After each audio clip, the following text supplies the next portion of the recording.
Diabetes Connections is brought to you by the only ultra-rapid-acting inhaled insulin, by Dexcom, keeping you in control with an integrated system for diabetes management, and by the T1D Exchange, dedicated to improving outcomes for the entire T1D population.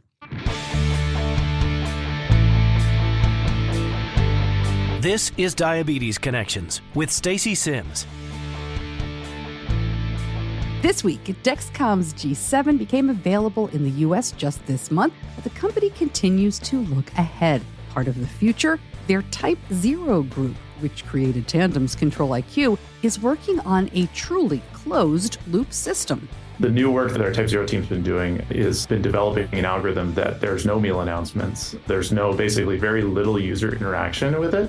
And the idea is it's for someone who may not have considered pump therapy or may not have considered automated insulin delivery. It's a very simple way to get started on a product and get much better outcomes. That's Dexcom's Chief Operating Officer Jake Leach. He spoke to me from the recent ATTD Conference. Of course, I also asked a bunch of your G7 questions and had a more in-depth discussion about CGM monitoring for people without diabetes. This podcast is not intended as medical advice. If you have those kinds of questions, please contact your healthcare provider. Welcome to another week of the show. I'm your host, Stacey Sims, and you know we aim to educate and inspire with a focus on people who use insulin. A lot of new folks this week because, of course, we are talking about Dexcom, and that always brings in new people. So let me just say, I do not have diabetes. My son lives with type 1. He was diagnosed back in 2006, right before he turned 2. My husband has type 2 diabetes. I do have a background in broadcasting, and I created this show back in 2015 to do exactly what we're doing this week, talking to people, movers and shakers, the newsmakers in the diabetes community in a more journalistic way, asking follow-up questions, bringing your questions to the heads of these companies, which is what I always wanted to do, and I am thrilled to be doing it for this long. So if you're new, again, welcome. Hello to everybody I met in Greensboro, North Carolina this past weekend at the JDRF Summit. Great to be getting back out on the road more this year. Just before we jump into the interview with Jake Leach, I did want to mention, and maybe you saw this because it was all over social media last week, and I shared it as well.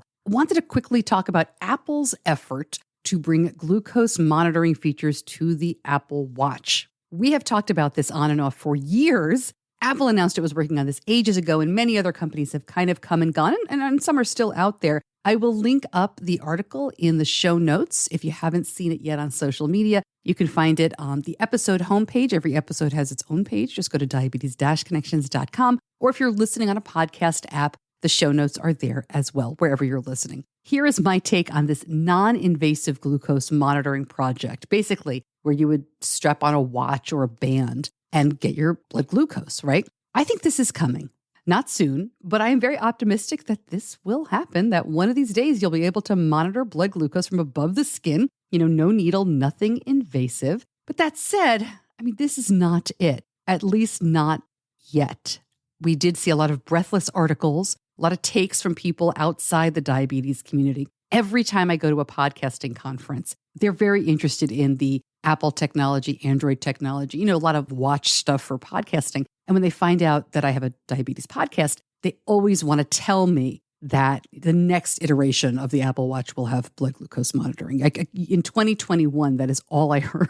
It was amazing. So look, if you had to pin me down on a date, when do I think we'll get there? FDA approved, 10 years? I don't want to sound like I'm not optimistic, but I think 10 years is really optimistic for something like this. What do you think? We talked about it in the group, Diabetes Connections, the group on Facebook. I'd love to hear from you. I also put it in the newsletter. I do a weekly poll. And if you don't get the newsletter, there's a link in the show notes to sign up for that as well. Okay, let's talk to Jake Leach.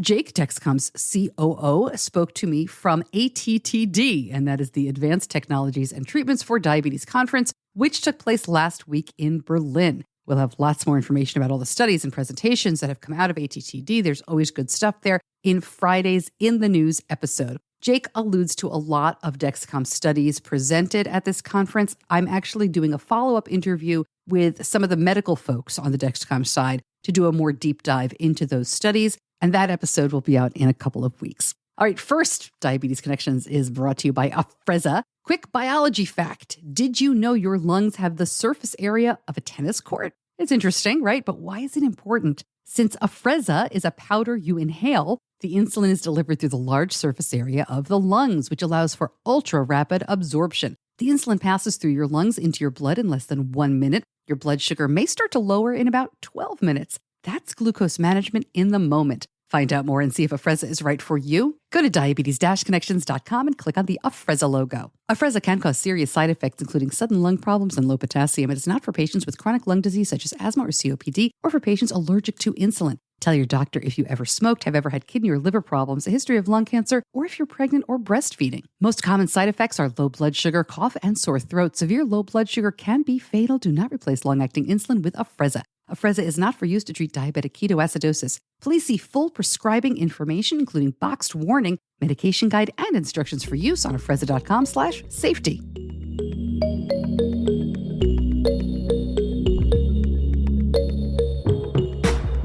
Jake, welcome back. Always great to talk to you. Always lots going on with Dexcom. How are you doing? I'm doing great, Stacey. It's a pleasure to be here. And you are at ATTD as we speak in Germany. What is Dexcom announcing or talking about? What's your focus at this conference this year? That's a great question. So, our focus is really around continuing to build momentum around our portfolio of products we have globally. And so, if we think about our G7 product, we started our launches in European countries and a few others last year. And then with the approval of G7 in the US and now our launch activated in the US. So it's really about global launch of G7, as well as our portfolio of products like Dexcom One. We're going to be bringing to some new countries here throughout 2023. And so we're excited about just continuing to bring awareness to that portfolio and the different customers that it can serve. Some of the other things that we're talking about here is some new research that we haven't disclosed previously. We're going to be talking about some of the new closed loop automated insulin delivery algorithm work that we've been doing kind of in the background with our Type 0 team. That is the same team that developed the Control-IQ algorithm that's within Tandem's pump. So they have some new work that we're going to be talking about. And then, another area, because this is a conference that's focused on technology, kind of the intersection of technology and therapeutics and different ways to manage diseases. We're going to spend quite a bit of time talking about type 2 and the success that we've seen across the board with CGM use in that population, the outcomes, and just how beneficial CGM is for that population. There's continued awareness building around how well CGM can work for people with type 2 on insulin or even those that are not using insulin. And so we've got quite a bit of data that's going to be presented around that.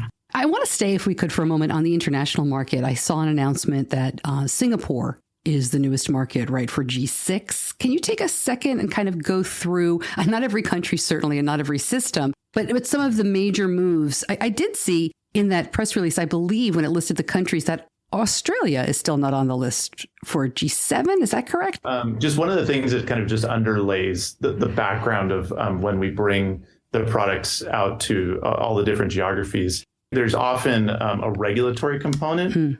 So basically getting approval for that particular product in the country, the region. Then there's an access part.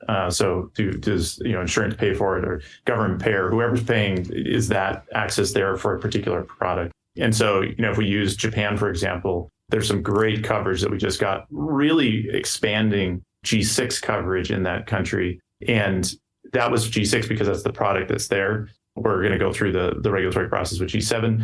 You mentioned Australia. That's a great example. We've got G7 in New Zealand, but it's not in Australia yet, basically because it's going through the regulatory approval cycle. Sometimes those are longer for certain countries than others. But our intent is to bring the portfolio of products to the various different countries. Absolutely. And you mentioned Type 0. Are they announcing something? Is Dexcom announcing a new initiative with them? Let's talk about them.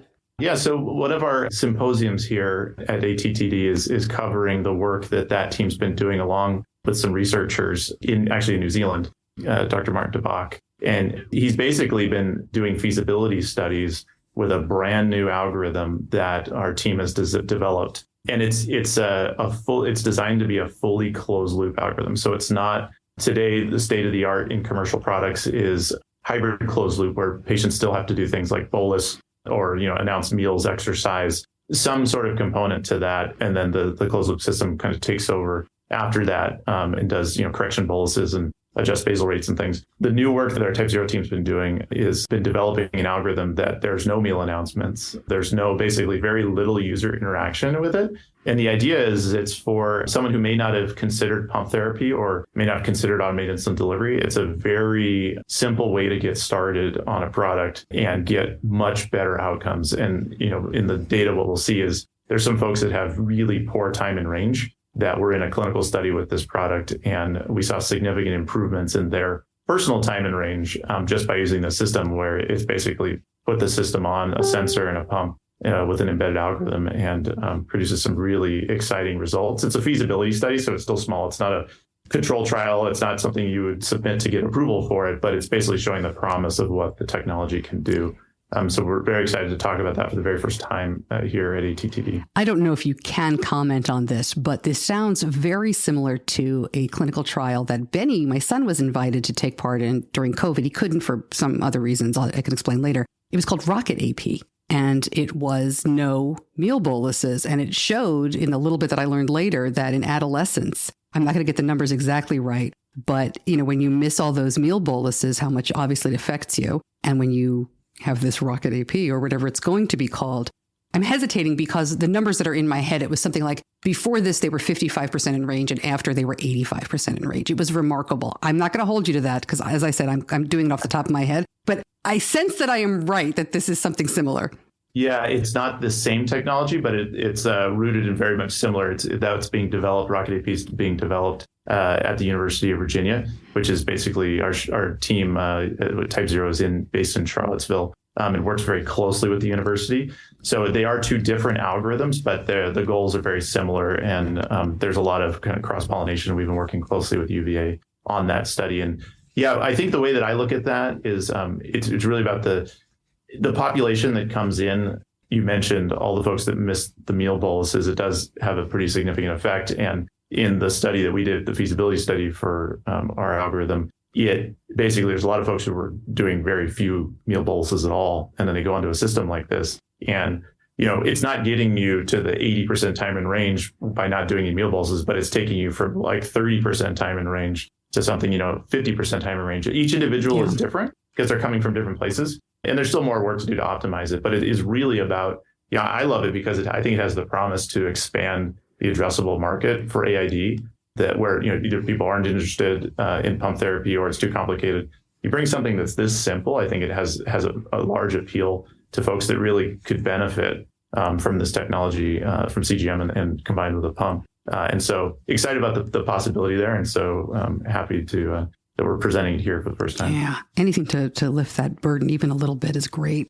I did get a bunch of listener questions as usual, so let me throw some of these at you. But what you said about AID leads us right into this one, which was a question about why is G7 not compatible with its partnered pumps at launch? The question, and I thought this was a very good question, so I'll read it. It's from Mike. Why hasn't Dexcom given the pump companies the information they need to integrate so everything can be ready to go when the G7 launches? What is the reason for the connectivity not working right now? Can you kind of take us through some of I guess it's a business side or a regulatory side? It's really just about, it's just development is the main component. So the pump companies have been working actually on G7 integration for quite some time.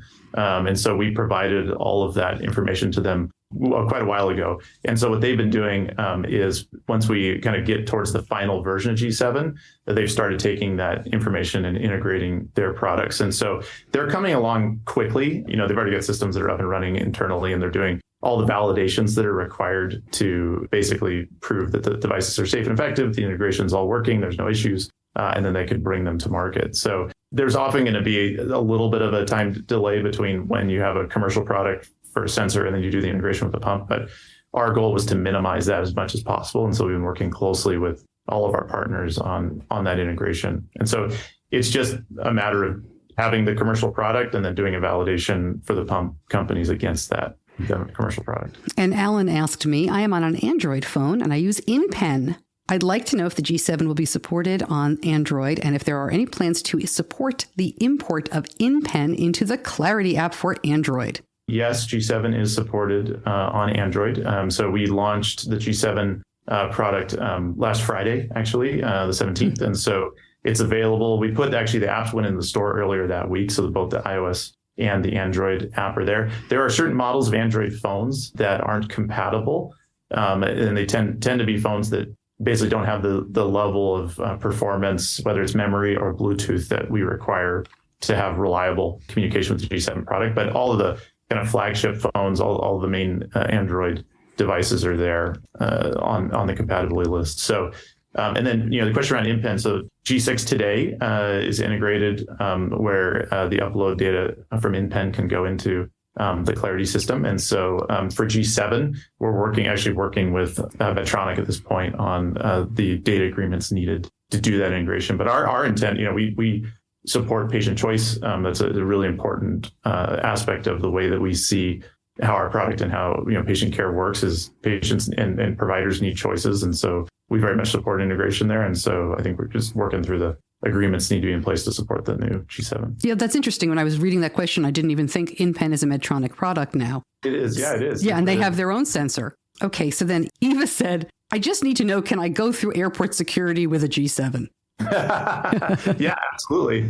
You can go through airport security with a G6 too. So I don't know, maybe I'm not sure what else is based on the question there, but yeah, it's totally fine. I sometimes I'm doing clinical trials wearing sensors all the time, and my G6 sometimes I get stopped where they just want to know what it is. Right. You get on the scanner and it scans and it says you have something on your body, and you show them it's the CGM. And they go, oh, okay, they've seen a lot of them, so they know what it is. But yeah, G7, I guess I haven't really been tagged for that G7. So I think that, people many times don't realize they could go through with the G6, and then the question comes up, can I put it through the conveyor belt with my carry-ons? Yeah, right. Yeah, no, totally. Yeah, it's totally fine. Yeah, that's a big question that people sometimes have asked me. Of course, my son throws everything. I realized years ago with horror, he was taking off his pump and throwing everything through. And, you're not supposed to do that, but he does it all the time and it's fine. All right, that's another interview. That's for another time. Different company, I suppose. A couple of other questions here about the silence all feature. I know we talked about that last time. Any sort of timeline?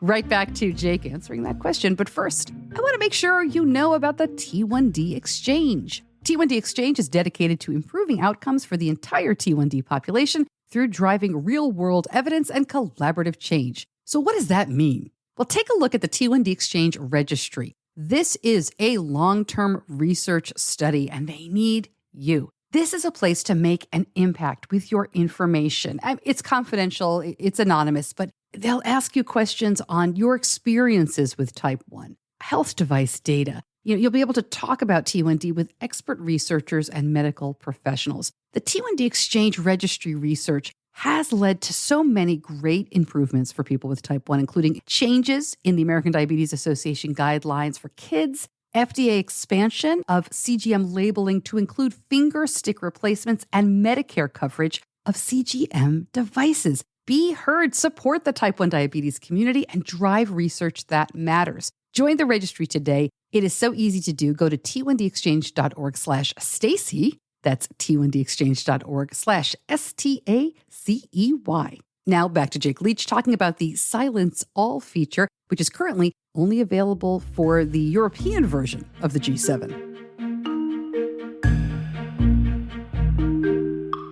Yeah, we're planning to bring it. So you basically silence all that feature and being enabled in the United States, I think is what the question is. And so absolutely, it's part of the G7 roadmap, and we plan to bring it this year, functionality with that important feature that we're seeing great success with in Europe. Actually, one of the things we're going to talk about here at the conference is just how that feature is being used very safely and effectively here in Europe, and it's really improving patients' experience with the product because they can kind of fine-tune when they do and don't want to be alerted. Yeah, that's a great one. I'm hesitant to ask about this, but I did get a question about adhesive reaction. In the time that it's been out in Europe, I haven't seen a lot on social media about this, but I did get one person who asked me about rashes and adhesive reaction. What has been the response, at least during the European launch? It's been great in terms of just the acceptability of the patch. People do have skin reactions, can happen, right? It's a very small percentage of users, but it happens with all medical adhesives. What we have seen, though, is that people that had issues with G6 or other medical adhesives where they had kind of consistent skin reactions to that adhesive, the number of people that can have success with G7 is quite a bit more. So you think about it, you got a group of people that have issues with medical adhesives. When they try G7, a large majority of them are not going to have aren't having issues that we've seen. Some people still do, right? There still can be some reaction to the different adhesives, but there's a number of different approaches that people can take to try and mitigate that so they can continue to use the product. But we are seeing G7 is a different adhesive. It looks very similar to G6, but some of the makeup is different, with the intent of always focusing on maximizing adhesion while balancing skin reaction. And we have specifically seen that the skin reactions are less frequent for G7. Knowing how complicated the U.S. health market is, this is a question about pricing that I got. Obviously right now G6 has two separate components. The G7 is one unit altogether. Is the price different? If I'm paying for my G6 transmitters and sensors, can I expect to pay less for the all-in-one G7, or is it being priced about the same? Well, so I think the important thing to think there is it's your out-of-pocket cost for the customer, right? So the out-of-pocket cost for many of our customers don't pay anything for their copays. Our expectation is that G7 is going to be the same as those G6 copays. One important note, though, is that during this time period from, we just launched last week, up until about the middle of this year, there is a potential that there's an out-of-pocket cost that basically we're offering as coverage as all the insurance companies begin to cover G7, which they have a program, we call it our Bridge program, which is giving people access to G7 for a low out-of-pocket cost. But the out-of-pocket cost might be slightly higher than what they were used to paying on G6 because their insurance doesn't actually cover it yet, because we're going through all of the kind of the mechanisms that have to happen to get full coverage for G7. We expect most of it to be through almost all of that by the middle of this year. But so some customers are going to decide, I want to stay on G6 until G7 is covered by an insurance company, and then at that point, out-of-pocket costs would be almost identical. But there is option for people to try G7 earlier. If they aren't covered, they can get it for that low cash pay. What I'm asking too is sensor transmitter right now is billed separately for me, right? And we have sensor transmitter all in one. Is that a lower price overall?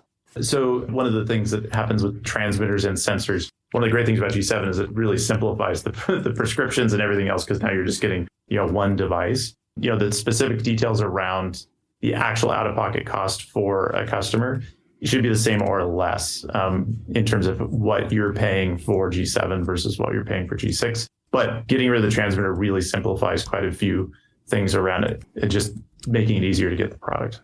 All right. I don't feel like I have an answer there, Jake. Is that something that I need to ask, like your verification of benefits people? Yeah, I mean, like I paid, here's a good example. We have a super high deductible plan. So by the middle of the year, I'm not paying anything for sensors or insulin. But in January, I had to pay $350 for 1 month worth of Dexcom sensors. And now I'm going to pay for a transmitter pretty soon. And I don't know exactly what that's going to cost me. So it sounds like you're getting your product through DME? Nope. Getting it through pharmacy. My plan just stinks. So if I were to then next year go for G7, am I going to pay $350 for a month's worth of G7 and no additional transmitter? No, you definitely won't be paying $350. There's the cash pay price for G7, even if there isn't coverage, is less than that. Okay. It's an interesting issue, right? Because I understand that it depends on everybody's different insurance and nonsense, but it just seems like as a consumer, it should be cheaper for me to get an all-in-one piece than buying two different pieces. Yeah, the landscape out there, because there's so many different insurance companies and so many kind of different components that could come into how that actually works. I can take like specific cases and go through them. Yeah. In general, though, there's a cash pay price for G7, which is quite a bit lower than that $350. Yeah, but then I'm in the middle of you know what I mean? I'm on insurance, so I won't pay anything soon, but I've got to meet that deductible. And if I went through DME, trust me, it's more. But enough about me and my nonsense.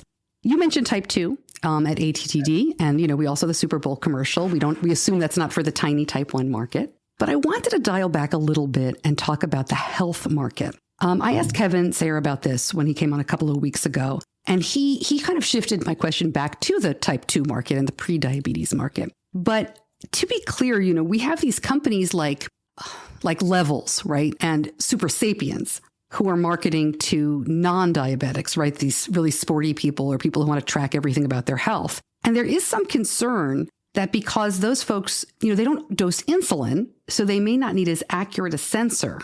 So there's a real concern, as you can imagine, that the whole CGM market is going to pivot from, okay, we want to keep going, we want to make this MART even lower, to good enough, we're going to make $1 billion. Can you talk a little bit about where Dexcom kind of fits into all that? Yeah, I would love to. So, specifically speaking for Dexcom, our focus is on accuracy and reliability, no matter what market we're playing in. And actually, if you think about that health market, for someone whose glucose doesn't fluctuate as much as someone with diabetes, using it for diet, weight loss, health, athletics, the glucose range is quite small, and kind of the level of change is quite small. So accuracy can actually be more important. You think about a 10 milligram per deciliter difference. If over time, and if you estimate average glucose that's off by 10 points, that's pretty significant. If you're looking at someone that doesn't have diabetes, that could actually suggest that maybe if their average glucose is 110, that they've got pre-diabetes, right? So I think it's actually accuracy and reliability is important for all markets, and we're not going to continue, or we're not going to stop our focus on improving accuracy and reliability. It's very important. It's kind of part of the foundation of Dexcom sensor technology. We spend a significant amount of money in research and development to improve our sensors and continue to improve them. And so G7 is a significant step, and we want to continue to push it forward with our next kind of additions to G7 as well as new products. So it definitely, at least speaking for Dexcom, we are very focused on accuracy and reliability for everybody.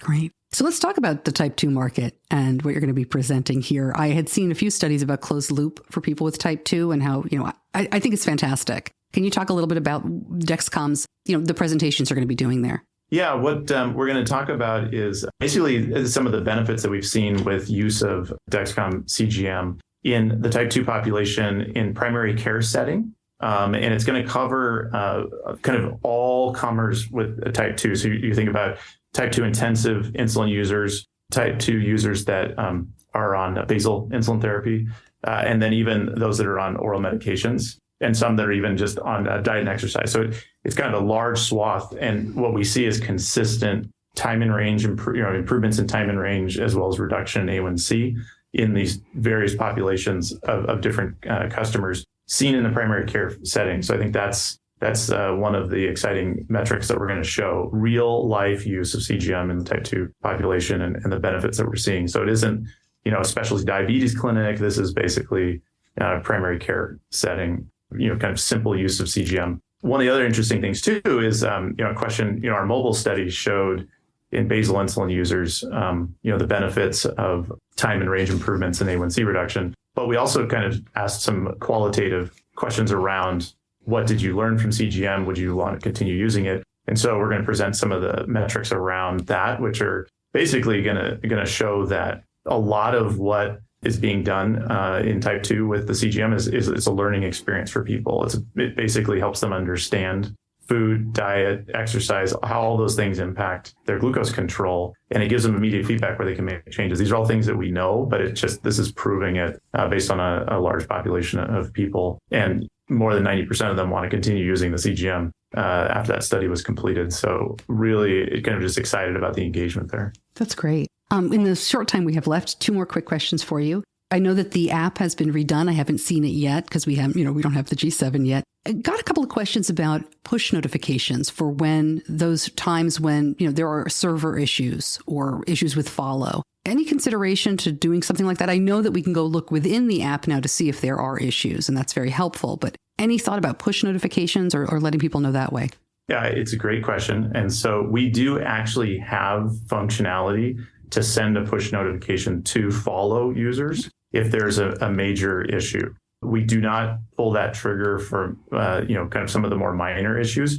One of the things that happens is some users do experience, when they have experienced issues and we put a post that say, hey, we're having a issue with the system performance, it's degraded, and we put that on our status page. Our system doesn't send out a notification, but we are kind of evaluating if that would be the right thing to do. I know that people who are using Follow, it's a really important part of our system, and we try to ensure maximum reliability of the system.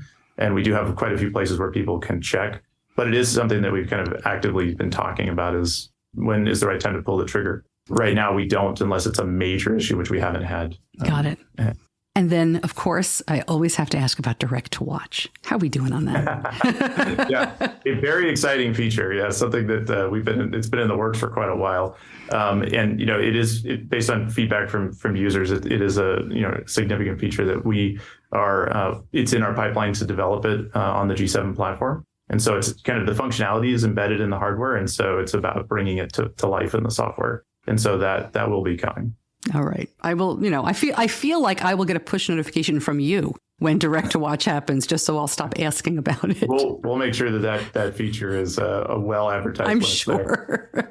I'm sure. Well, I really do appreciate your time as always. I hesitate to go forward and ask even more about the G8, even though you've brought that up in the past. But is there anything that you wanted to mention that I missed? I know we've got like a minute left. Yeah, no, I think we covered it all. We couldn't be more excited about the kind of momentum that we built last year and now kind of coming into 2023 with the G7 global launch, as well as Dexcom One, and just the number of people that we can bring into the Dexcom family and get benefit from the use of CGM. Great. Well, I'm sure we'll talk again soon. Have a safe trip. And I always appreciate your time, Jake. Thanks so much. Yeah, thanks, Stacey.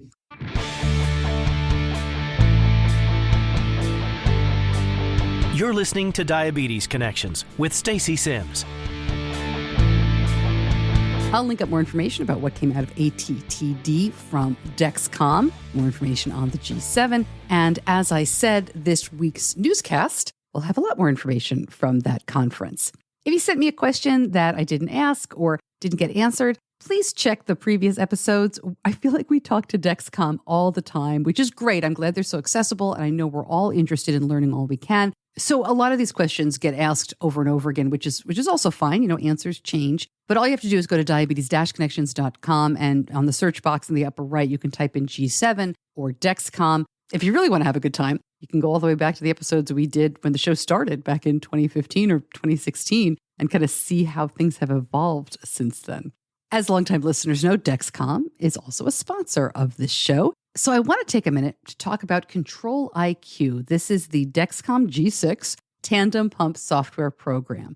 And when it comes to Benny, my son, I hardly expect perfection. Truly, I just want him happy and healthy. And I have to say, Control IQ, the software from Dexcom and Tandem, has exceeded my expectations. He's been using it for 3 years now. Yeah, more than 3 years now. And it's been it's a game changer, right? If you use it, Benny is able to do less checking and bolusing. He's spending more time in range. As a teenager, he's now 18 years old. I really thought the last couple of years were going to be very rough. And look, it's not perfect, right? But this has made it so much easier. His sleep has been so much better with basal adjustments possible every 5 minutes. The system is working so hard. It has to work hard with Benny to keep him in range. I am so grateful for this. Of course, individual results may vary. To learn more, go to diabetes-connections.com and click on the Dexcom logo.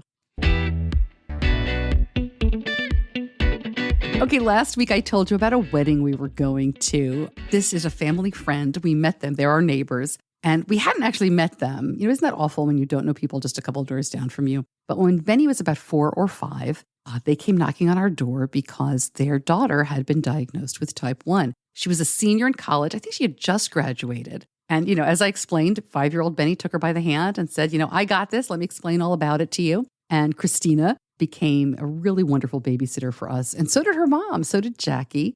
They both really helped us out over the years. They always tell me that we helped them out. But, with diabetes, everybody's just helping everybody. Well, Christina got married. And we were all invited. Leah came home from college. It was just so wonderful. It was, it was one of those great nights when the family was together and everybody was having a good time. Everybody got along. But I bring this up because it was the first wedding that I can remember going to where diabetes was mentioned in the vows. And it was so sweet and lovely and funny. David, the groom, said to Christina, as part of his, I promise to do this and I'll cherish you and love you. And he said, I promise not to drink all your juice boxes. And, went on in that direction. And it was really, really lovely. We also saw a few guests with some insulin pump tubing. And, my kids gave me that stare, like, don't you think about it? Because they know I want to go over and start talking to people. But I didn't. I behaved myself. And it was just a fabulous time. I will also say, we went to a lot of bar and bat mitzvahs, sweet 16s, all that kind of stuff when the kids were growing up. And it was so stressful when Benny was little. And I didn't realize how stressful until I started thinking about it with this wedding, because I was totally hands off. I mean, Benny has done everything himself for so long now that I didn't ask him, are you bolusing? What's your blood sugar? And I think back to those days of bar and bat mitzvahs with so much food, so many sweets available, soda, everybody's drinking Shirley Temples and Roy Rogers. And it was just so much more difficult when he was little. So parents, if you've got a little kid and you're stressing about all of those events and you're trying to have a good time at them as well, boy, does it get easier. But I do miss those days sometimes. They were so cute when they were little. All right, looking ahead this week, I'm going to be in Syracuse this weekend. I've got a reunion of my college radio station, so follow me on social if you want to see me freeze. Of course, it's going to snow. I am sure it always snows up there. I love Central New York. It was very good to me, but I've lived in the South for so long now that I'm really a baby about the snow and the cold. Thank you, as always, to my editor, John Buchanan from Audio Editing Solutions. Thank you so much for listening. We do have a newscast this Friday. Until then, I'm Stacey Sims. Be kind to yourself.